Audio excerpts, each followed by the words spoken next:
Hey YouTube, Everyman Prepping here. Welcome this morning. I want to show you something that I've started doing and that all people, all preppers should be doing this time of year at the end of harvest season. So stay with me and I'll show you what we all should be doing. Well, here we go.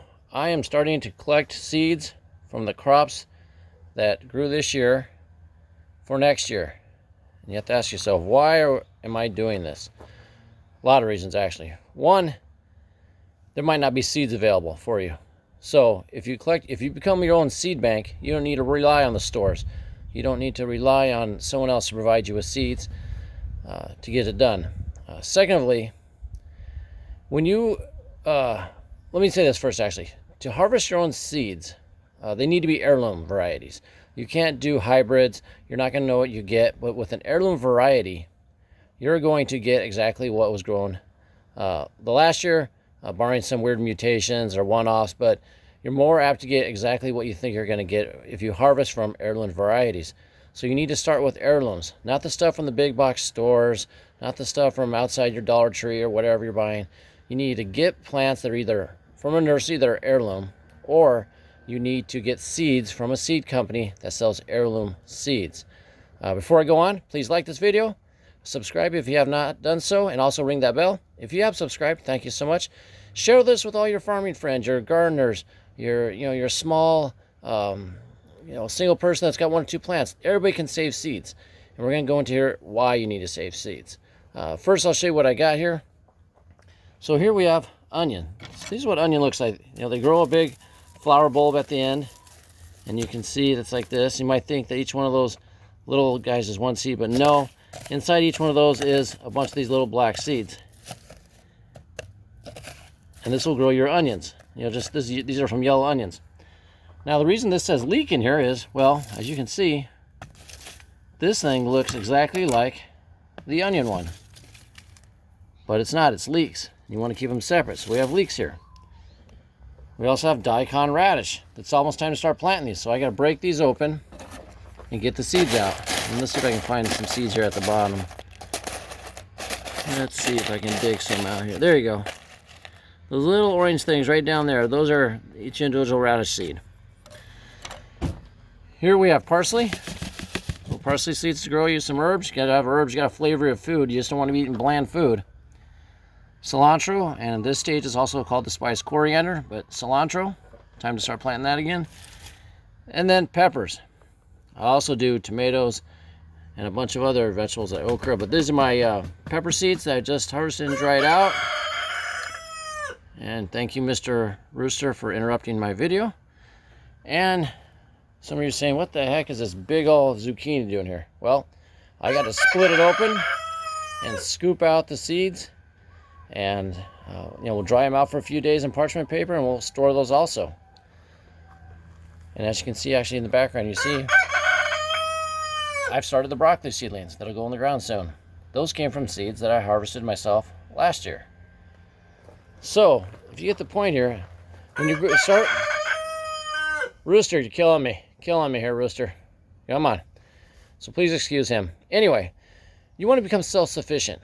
You don't need to rely on it. So, you harvest your seeds every year. A few from each plant. And then, you don't need, thousands of seeds. This here was 2 pepper plants. That's enough seeds for, 2 or 3 years even. But I do it every year. Just keep the newest ones. And I label the jars, what year I harvest them, what kind of pepper, what kind of leek, onion, tomato, zucchini, cucumber, whatever. There he is over there being a pain in the butt. He's right there in the coop just yelling his head off. Anyway, back to the seeds. So, you want to be self-sufficient. Also, since you're going to take the seeds from the biggest, ripest, juiciest variety of each, like the pepper, the biggest one that looks the best, has the best shape. Zucchini, you want to take the ones that came out of the plant that was the strongest, survived well, did well in the heat. The onions, which onions were the biggest bulbs, take it from there. The ones that grew a big bulb, you want to take a flower from there. So you're kind of genetically harvesting, making your own super breed for your microclimate where you're at. The seeds you buy in packs are designed for, that mass-produced garden, who knows where, right? Could even come from overseas. Well, these seeds are from your backyard. And being from your backyard, they are adapted to your microclimate. They're going to grow better. After 2, 3, 4, 5 years of doing this, you're going to have a seed source for all the plants you use. They're designed for your microclimate and are going to do better. So that's another reason I grow seeds. Also, if you have neighbors, you have friends, you can supply them with seeds. Get them started growing. The more people growing food, the better. The more food we have year-round, winter, summer, doesn't matter, the better everybody will be. Every bit of food everybody grows for themselves is less that needs to come out of a grocery store. So, real quick video, I just want to show you what I'm doing, but now's the time, into the season. Harvest your seeds. If you want to, it's pretty easy to harvest seeds. You open up the vegetable, the fruit, whatever it is you want to save. You clear it out. Some people wash their seeds. I usually don't. I just spread them out on a piece of parchment paper and do it usually inside or in the garage, not in the sun, just somewhere shaded, and just let them dry, up to a week, maybe longer. You can tell when the seed is fully dried. Then I've been saving glass jars, either, from, small glass jars from food items you buy. Put them in there. I tape around it with blue tape usually to seal off the light, and then I store them in a dark, cool place. I've never had trouble. Always had germination. So start thinking about your seed saving. It'll save you money from buying new ones, time from having to do it. You'll get your own specialized fruit and vegetables for your area, which will produce more and grow better fruit. You can help out your friends and neighbors. It's a win for everybody. So people, please, if you're gardening, you want to do this, share this with other people that have gardens that have never thought about saving seeds.